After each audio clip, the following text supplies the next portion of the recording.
हम किस परिवारवाद की चर्चा करते हैं? अगर किसी परिवार में अपने बलबूते पर जन समर्थन से एक से अधिक अनेक लोग अगर राजनीतिक क्षेत्र में भी प्रगति करते हैं, उसको हमने कभी परिवारवाद नहीं कहा है। हम परिवारवाद की चर्चा वो करते हैं। लोकसभाয় রাষ্ট্রপতির ভাষণের জবাবে ভাষণে পরিবারতন্ত্র নিয়ে বিরোধীদের একেবারে চাঁচাছোলা ভাষায় আক্রমণ করলেন প্রধানমন্ত্রী নরেন্দ্র মোদী।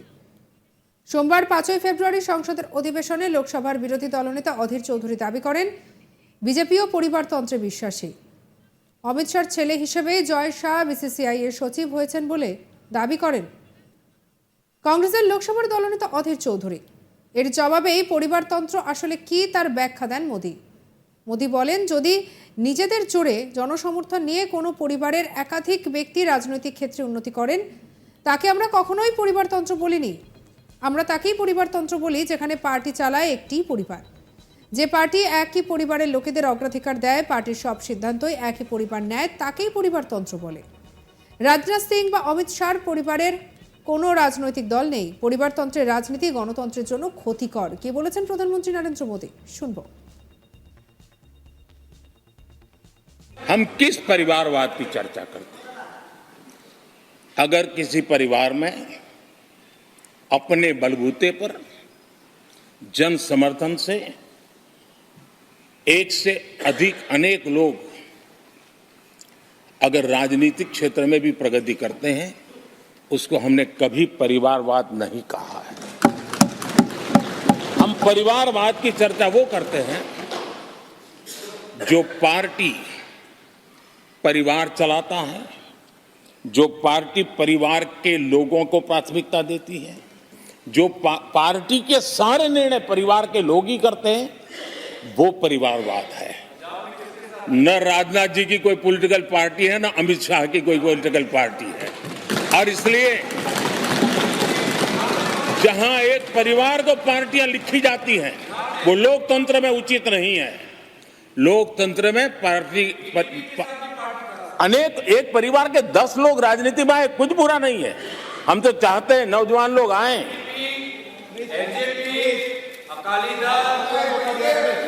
हम भी चाहते हैं ये इसकी चर्चा करिए। हमारे साथ, आपके साथ मेरा विषय नहीं है।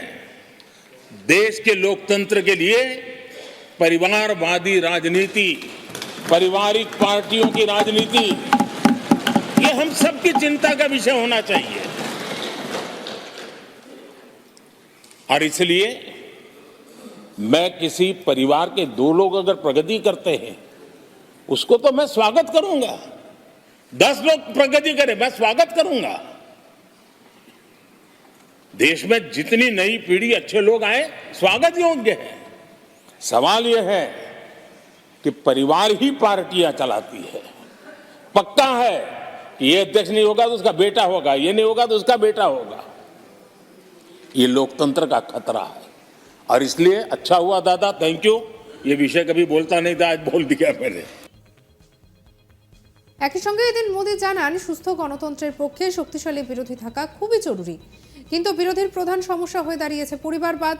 এরপরেই অধীর চৌধুরীর দিকে তাকিয়ে তিনি বলেন, দেখুন অধীর চৌধুরীর অবস্থা। আমাদের খার্গেজি এই সদন থেকে অন্য সদন শিফট করে গিয়েছেন, গুলামজি তো পার্টি থেকে শিফট হয়ে গিয়েছেন।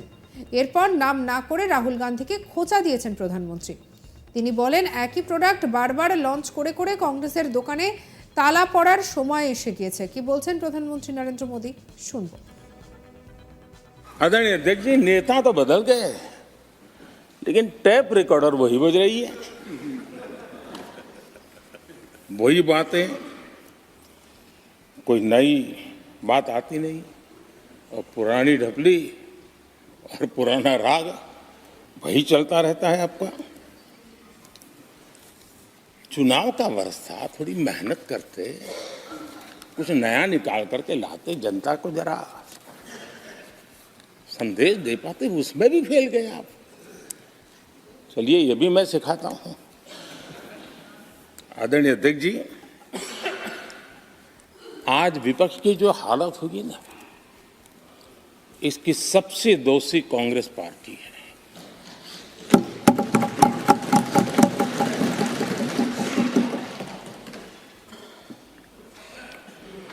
कांग्रेस को एक अच्छा विपक्ष बनने का बहुत बड़ा अवसर मिला और 10 साल कम नहीं होते, लेकिन 10 साल में उस दायित्व को निभाने में भी वे पूरी तरह विफल गए। और जब खुद विफल हो गए तो विपक्ष में और भी होनहार लोग हैं, उनको भी उभरने नहीं दिया, क्योंकि फिर मामला और गड़बड़ हो जाए। इसलिए हर बार यही करते रहे कि और भी विपक्षी जो तेजस्वी लोग हैं उनको दबा दिया जाए। हाउस में कई यंग हमारे माननीय सांसदगण हैं, उत्साह भी उमंग भी है, लेकिन अगर वो बोलें, उनकी छवि उभर जाए तो शायद किसी की छवि बहुत दब जाए। उस चिंता में इस यंग जनरेशन को मौका न मिले, हाउस को ही चलने नहीं दिए गए। यानी एक प्रकार से इतना बड़ा नुकसान कर दिया है, खुद का भी, विपक्ष का भी, संसद का भी और देश का भी। और इसलिए और मैं हमेशा चाहता हूं कि देश को एक स्वस्थ अच्छे विपक्ष की बहुत जरूरत है।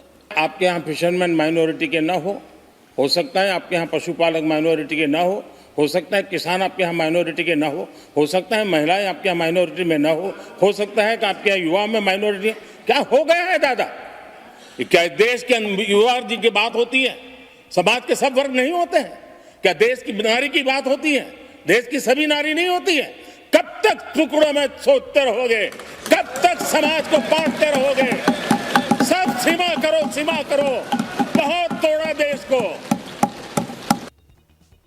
2024 লোকসভা ভোটে 400-র বেশি আসন নিয়ে ক্ষমতায় ফিরবে এনডিএ, আর এর মধ্যে বিজেপি একাই পাবে 370-এর বেশি আসন। সোমবার 5ই ফেব্রুয়ারি রাষ্ট্রপতির ভাষণের উপরে জবাবি বক্তৃতা করতে উঠে বিরোধীদের একহাত নিয়ে মোদির আশ্বাসবাণী এবং ভবিষ্যৎবাণী, আমি দেশের মেজাজ দেখে বলছি এনডিএ তো 400 পার করবে, আর ভারতীয় জনতা পার্টিকে 370টি সিট অবশ্যই দেবে জনগণ।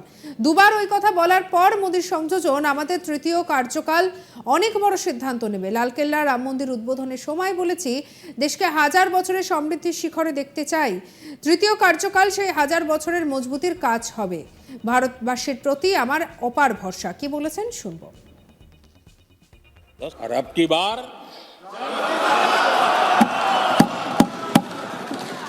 पूरा देश कह रहा है, अब की बार खड़गे जी भी कह रहे हैं। लेकिन अध्यक्ष जी, मैं आमतौर पर ये आंकड़े के चक्कर में नहीं पड़ता हूं, लेकिन मैं देख रहा हूं देश का मिजाज एनडीए को तो 400 पार कर पाई के रहेगा, लेकिन भारतीय जनता पार्टी को 370 सीट अवश्य देगा।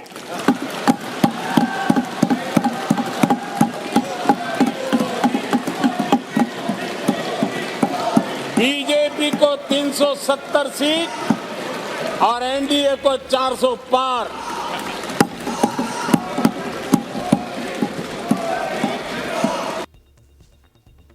সঙ্গে রাখুন আজ তাক বাংলার ইউটিউব চ্যানেলকে। অন্যান্য খবরের জন্য সাবস্ক্রাইব করে নিন। আমরা রয়েছি হোয়াটসঅ্যাপেও, তাই ফলো করতে ভুলবেন না।